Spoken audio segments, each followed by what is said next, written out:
Alex, explain to me why this is an important subject, apart from what it means for Mr. Porter and his ex-wives. Why is it an important subject for the White House, and particularly for General Kelly?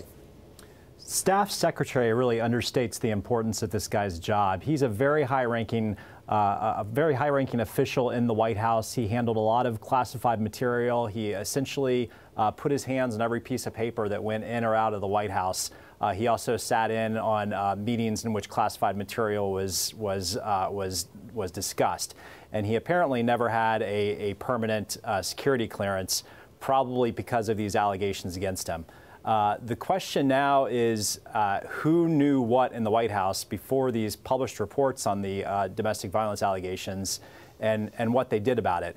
Our reporting indicates that the president was never informed of the trouble in Rob Porter's background before he saw or heard of the Daily Mail report on Tuesday.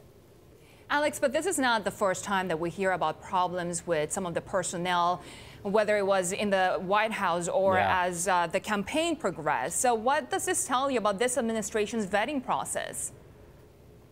It's not great. It's pretty well known that a lot of other officials were kicked out of the White House as their security clearance investigations were proceeding for really lesser problems. There were issues where people didn't fully disclose their sources of income or had some drug use in their history, and for whatever reason couldn't get a security clearance, and so they had to leave the White House early in the president's tenure. That's not particularly unusual for a new president, by the way.